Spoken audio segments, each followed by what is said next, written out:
Estamos de volta com mais um episódio de Perguntas de Mike.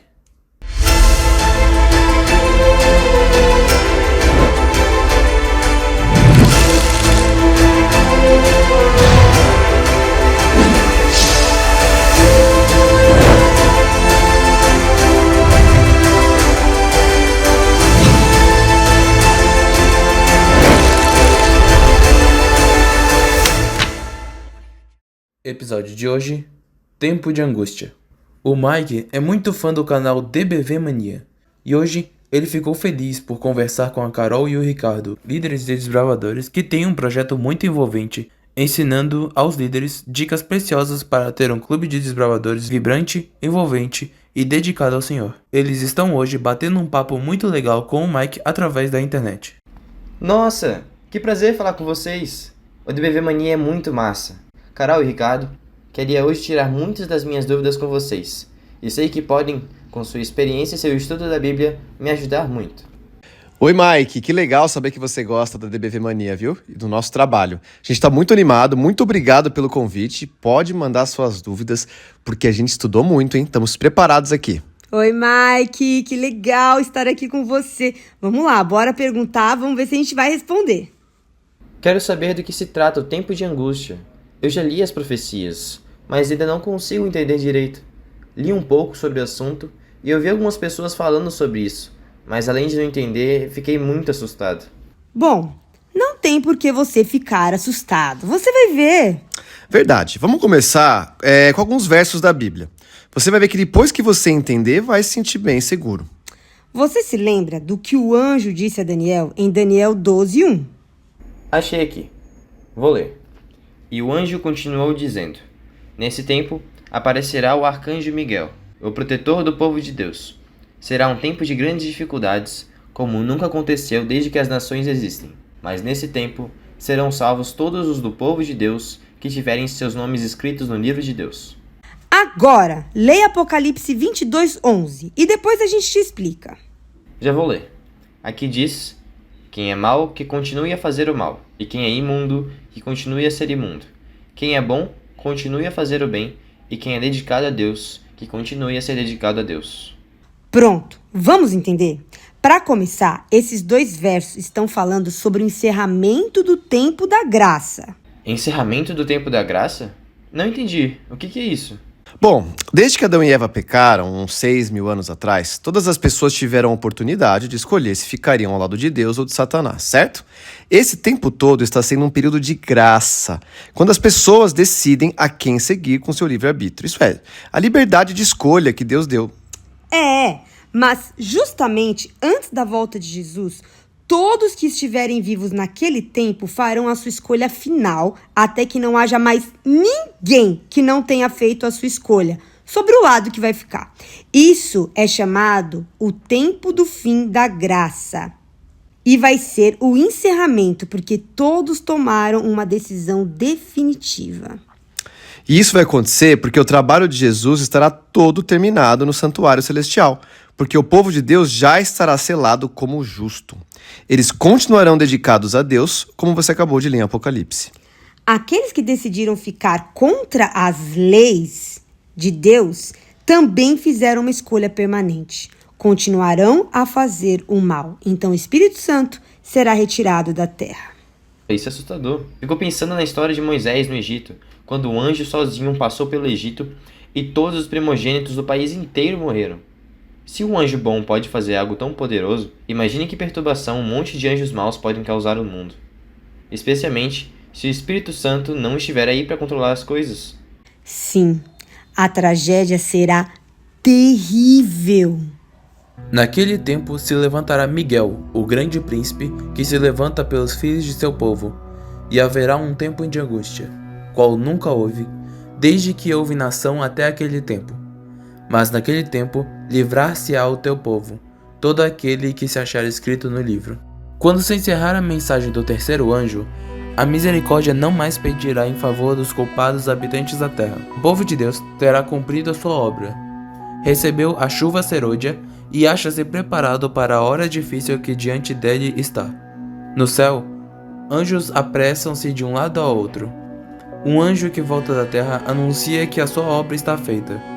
O mundo foi submetido à prova final e todos os que se mostraram fiéis aos preceitos divinos receberam o selo do Deus vivo. Cristo fez expiação por seu povo e apagou todos os seus pecados. Para então de interceder no santuário celestial. Ele levanta as mãos e com grande voz diz: está feito. Todos os casos foram decididos para a vida ou para a morte. O número de seus súditos completou-se.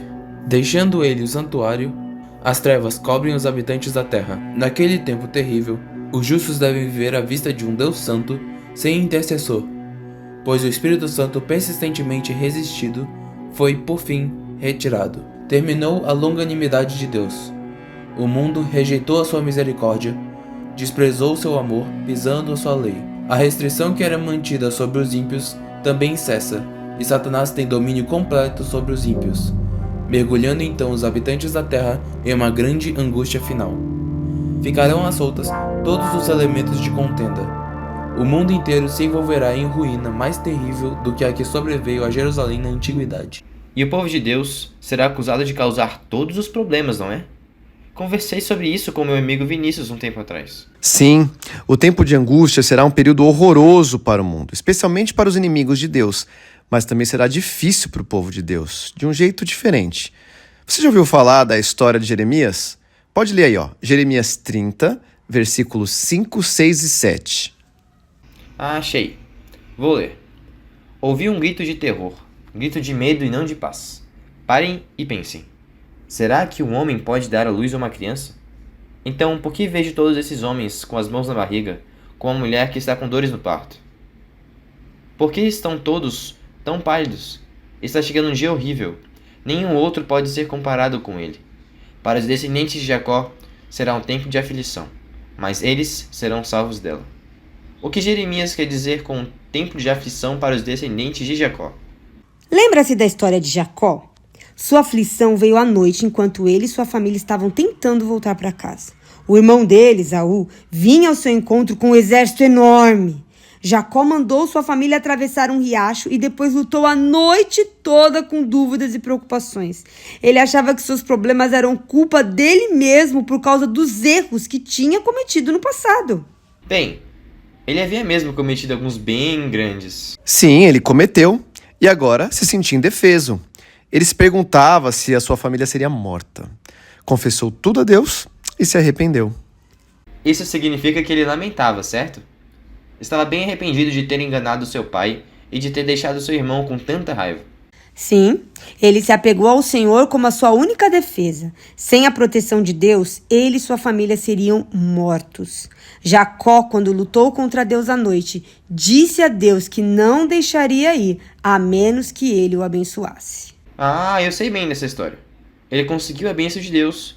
Isso quer dizer que Deus o perdoou e o abençoou. Pois é, imagina os confusos sentimentos de Jacó naqueles dias e naquela noite, sem saber se Deus estaria com ele, se teria sido perdoado. Alguns chamam esse momento que iremos passar de angústia de Jacó. Isso, e vai ser assim com o povo de Deus no tempo do fim. Estarão sem defesa e com medo de serem mortos, a menos que Deus cuide deles. E ficarão preocupados com as coisas que fizeram antes, vão se perguntar como Jacó, se é culpa deles mesmos que estarão tendo todos esses problemas. Satanás alegava que tinha o direito de destruir Jacó por causa do seu pecado. Como você disse, Mike, Jacó havia cometido grandes erros. Tinha plena consciência de sua fraqueza e das coisas erradas que tinha feito. Então, assim como Jacó, o povo de Deus nesse tempo precisará realmente da certeza do perdão de Deus? Começarão a pensar que as coisas que fizeram prejudicaram a reputação de Deus? E também vão se sentir culpados e confusos, igualzinho Jacó se sentiu? Isso mesmo. É importante que o povo de Deus não perca a coragem e a esperança, mesmo que suas orações não sejam imediatamente atendidas. Precisamos nos lembrar de que se pedirmos a Jesus que apague todos os nossos pecados e nos perdoe, Ele fará. Ele prometeu e está lá em 1 João 9. Eu sei esse verso de cor, mas se confessarmos os nossos pecados a Deus, Ele cumprirá a sua promessa e fará o que é correto. Ele perdoará os nossos pecados e nos limpará de toda a maldade. Muito bom! Precisamos confessar nossos pecados agora e aceitar o perdão de Jesus. Então, no tempo de angústia, embora lamentemos as nossas escolhas erradas que fizemos na vida, não conseguiremos nos recordar nem mesmo de um só pecado não perdoado. Como o sábado se tornou o ponto especial de controvérsia por toda a cristandade, as autoridades religiosas e seculares se combinaram para impor a observância do domingo. A recusa persistente de uma pequena minoria que honra a lei de Deus em ceder à exigência popular fará com que essa minoria seja objeto de ódio universal, pois são considerados responsáveis por acarretar juízo sobre o mundo e pelas terríveis convulsões da natureza, contenda e carnificina que está acontecendo entre os homens. Então, um decreto será expedido contra os que santificam o sábado do quarto mandamento, denunciando-os como merecedores do mais severo castigo e dando ao povo liberdade para, depois de certo tempo, matá-los. O povo de Deus será então imerso naquelas cenas de aflição e angústia descritas pelo profeta como o tempo de angústia de Jacó. Assim diz o Senhor: ouvimos uma voz de temor, mas não de paz. Porque têm se tornado macilentos todos os rostos? Ah, porque aquele dia é tão grande que não houve outro semelhante. E é tempo de angústia para Jacó, ele, porém, será livrado dela. Sua confiança em Deus, sua fé e firmeza serão severamente postas à prova. Estão perfeitamente conscientes de sua fraqueza e indignidade. Embora o povo de Deus esteja rodeado de inimigos que se esforçam por destruí-lo, a angústia que sofrem não é pelo medo da perseguição por causa da verdade. Eles têm medo de não terem se arrependido de todo o pecado e que, devido a alguma falta, não se cumpra a promessa do Salvador. Eu te guardarei da hora da tentação que há de vir sobre todo o mundo. Não param de orar. Apoderam-se da força de Deus como Jacó se apoderou do anjo. Mas, ao mesmo tempo que têm uma profunda intuição de sua indignidade, não possuem falta oculta para revelar. Seus pecados foram examinados e extinguidos no juízo. Não podem lembrar deles. Todos os que se esforçam por desculpar ou esconder seus pecados hoje, permitindo que estes permaneçam nos livros do céu, sem serem confessados e perdoados, serão vencidos por Satanás. Alguns não sentem arrependimento verdadeiro, nem aversão ao mal. Reconhecem seu pecado pelo medo do castigo, mas voltariam a fazer o mesmo caso não tivessem juízo.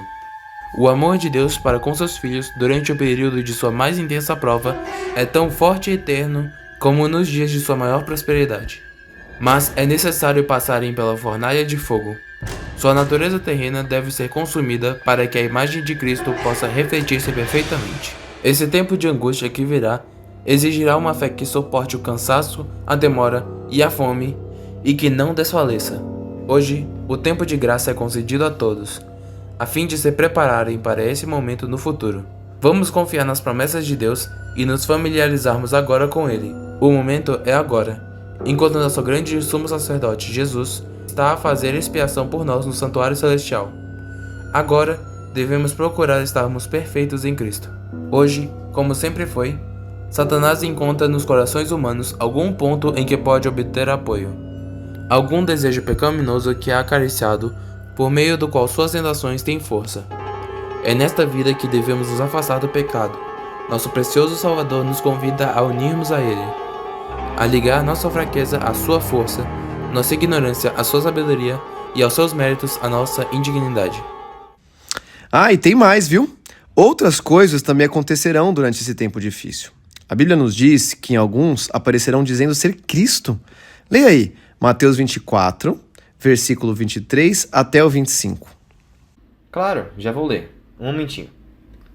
Se alguém disser para vocês, vejam, o Messias está aqui, ou o Messias está ali, não acreditem, porque aparecerão falsos profetas e falsos messias, que farão milagres e maravilhas para enganar, se possível, até o povo escolhido de Deus. Prestem atenção. Eu estou lhes dizendo tudo isso antes que aconteça. Imagine quem estará por trás disso. Claro, o inimigo. Satanás imitará a vinda de Jesus e ele dirá ao povo que mudou o sábado para o domingo e que as pessoas que ainda se apegam ao velho sábado dos judeus estão causando todos esses problemas no mundo. Mas uma coisa Satanás não poderá imitar. Ele não pode vir nas nuvens como Jesus prometeu fazer, com muitos sons de trombetas e com milhares de anjos. E ele aparecerá em diferentes lugares da terra, mas não de uma forma que todos os olhos do mundo possam ver ao mesmo tempo, como Jesus vai fazer.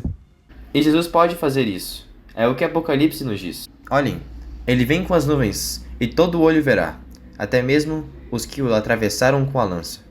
Todos os povos do mundo chorarão por causa dele. Certamente será assim. Amém. Agora, Mike, leia 1 Tessalonicenses 4, 16 e 17. Não preciso ler, esse eu sei de cor. Porque haverá o grito de comando, e a voz do arcanjo, e o som da trombeta de Deus. E então o próprio Senhor descerá do céu. Aqueles que morreram crendo em Cristo ressuscitarão primeiro. Então nós, os que estivermos vivos, seremos levados nas nuvens, junto com eles, para nos encontrarmos com o Senhor nos ares. E assim ficaremos para sempre com o Senhor. Você viu? Também em Mateus 24, versículo 27, Jesus mesmo descreveu sua vinda para que soubéssemos exatamente o que ocorrerá. Porque assim como o relâmpago risca o céu, da nascente até o poente, assim será a vinda do Filho do Homem. A ira de Satanás aumenta à medida que chega o fim, e a sua obra de engano e destruição atingirá o auge no tempo de angústia. Terríveis cenas de caráter sobrenatural logo se manifestarão nos céus, como indício do poder dos demônios, operadores de prodígios. Os espíritos diabólicos sairão aos reis da terra e ao mundo inteiro, para segurá-los no engano, e a forçá-los a se unirem a Satanás em sua última luta contra o governo do céu. Se levantarão pessoas pretendendo ser o próprio Cristo e reclamando o título e culto que pertencem ao Redentor do mundo. Serão realizados maravilhosos prodígios de cura, afirmando terem recebido do céu revelações que contradizem o testemunho das Escrituras. Então, como ato culminante no grande drama do engano, o próprio Satanás personificará a Cristo. A Igreja tem há muito tempo professado considerar o advento do Salvador como a realização de suas esperanças. Assim, o grande enganador fará parecer que Cristo veio. Em várias partes da terra, Satanás se manifestará entre os homens como um ser majestoso, com brilho deslumbrante, assemelhando-se à descrição do Filho de Deus dada por João em Apocalipse 1. Proclama-se: Cristo veio, Cristo veio. O povo se ajoelha e o adora, enquanto este ergue as mãos e sobre eles pronuncia uma bênção, assim como Cristo abençoava seus discípulos quando aqui na terra esteve. Sua voz é meiga e branda, cheia de melodia. Em tom manso e compassivo, apresenta algumas das mesmas verdades celestiais e cheias de graça que o Salvador proferia. Cura as moléstias do povo e então alega ter mudado o sábado para o domingo, ordenando a todos que santifiquem o dia que ele abençoou. Declara que aqueles que persistem em santificar o sétimo dia estão blasfemando de seu nome, pela recusa de ouvirem seus anjos a eles enviados com a luz da verdade. E este é o poderoso engano, quase invencível. Portanto, se vos disserem, eis que ele está no deserto, não saiam.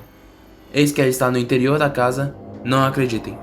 Pois, assim como o relâmpago sai do oriente e se mostra até o ocidente, assim será também a vinda do Filho do Homem. Mas não será permitido a Satanás imitar a forma como Cristo virá. A Bíblia descreve a sua vinda. Apenas os que forem diligentes estudantes das Escrituras e receberem o amor da verdade estarão ao abrigo dos poderosos enganos que dominam o mundo. Seu retorno será conhecido universalmente, testemunhados pelo mundo inteiro. Todos vão vê-lo vindo das nuvens do céu com milhares de anjos. Tudo isso parece ser muito bom, mas as coisas que vão acontecer antes de Jesus voltar nas nuvens, bem, parece que elas não vão ser muito boas. É verdade que o povo de Deus passará por um tempo complicado antes que Jesus volte. Alguns estarão nas prisões, outros ficarão com fome, serão maltratados, mas Deus não se esquecerá deles. E para falar a verdade, embora seja fácil agora preocupar-nos com os tempos difíceis diante de nós, quando eles chegarem de verdade, o povo de Deus estará muito mais preocupado com coisas espirituais do que com dificuldades físicas. Sim, isso mesmo. E o que eles desejarão será ter a certeza de que se arrependeram de todos os seus pecados e foram perdoados. Tenho certeza de que Deus nunca se esquece de nós. José estava na prisão, maltratado, mas Deus não se esqueceu dele. E ele se tornou o governador do Egito. E Deus não se esqueceu de Noé durante o dilúvio. Não se esqueceu de Daniel quando ele foi jogado na cova dos leões. No tempo de angústia, não se esqueceu de Elias quando ele estava com fome junto ao ribeiro de Querite. E não vai se esquecer de nós. Isaías, em seu livro, nos diz: mas o povo de Sião diz: o Senhor nos abandonou, Deus nos esqueceu. O Senhor responde: será que uma mãe pode esquecer o seu bebê? Será que pode deixar de amar o seu próprio filho? Mesmo que isso acontecesse, eu nunca esqueceria vocês. Jerusalém, o seu nome está escrito nas minhas mãos, eu nunca esqueço as suas muralhas. Bom. Neste texto, Jerusalém representa o povo de Deus. Eles podem achar que Deus se esqueceu deles, mas isso nunca vai acontecer. Embora os inimigos coloquem alguns do povo de Deus na prisão, não conseguirão cortar a comunicação deles com Deus. Com certeza, os anjos virão às celas onde se encontra o povo de Deus e o animarão.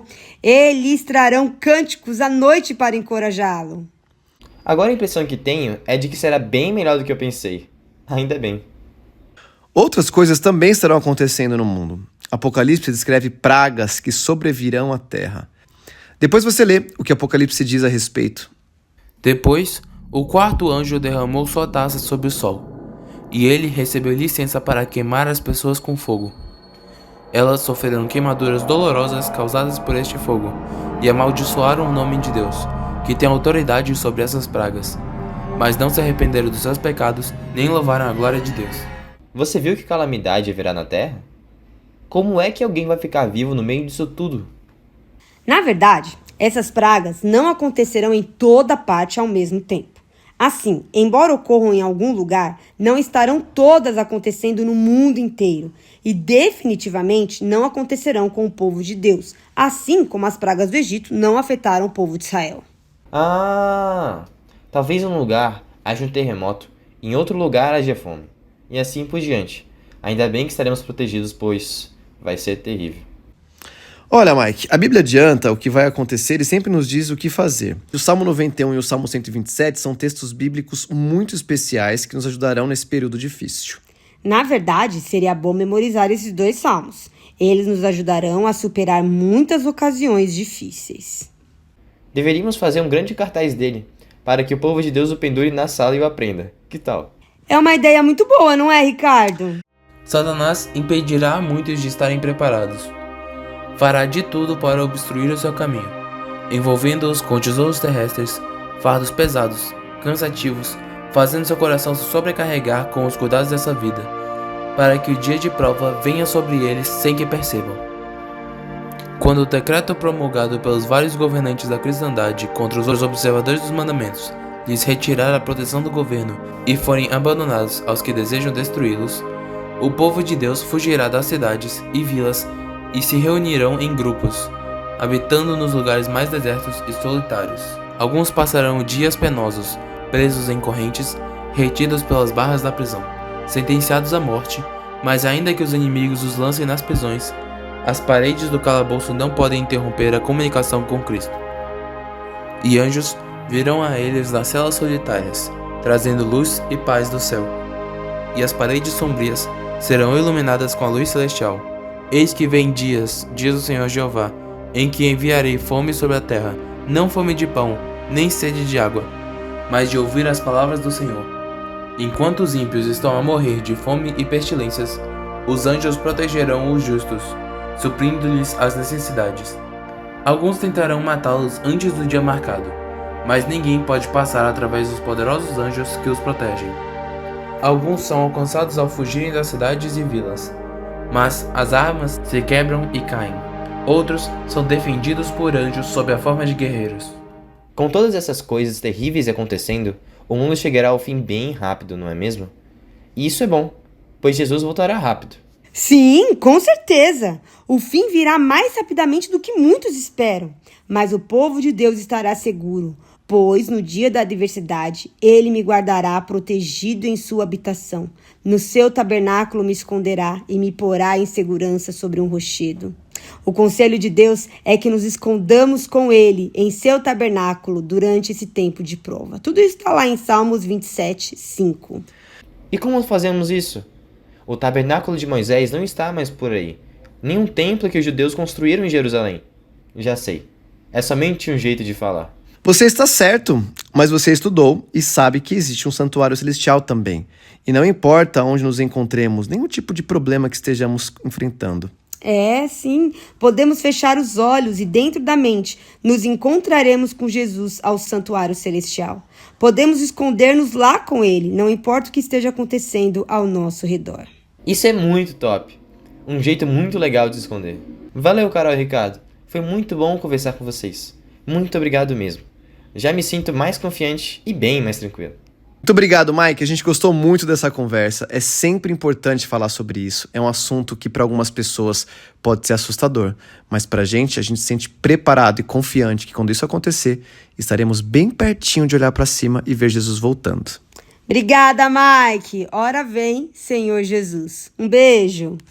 Bom, chegamos ao fim de mais um episódio. No próximo episódio, o grande resgate. Até lá!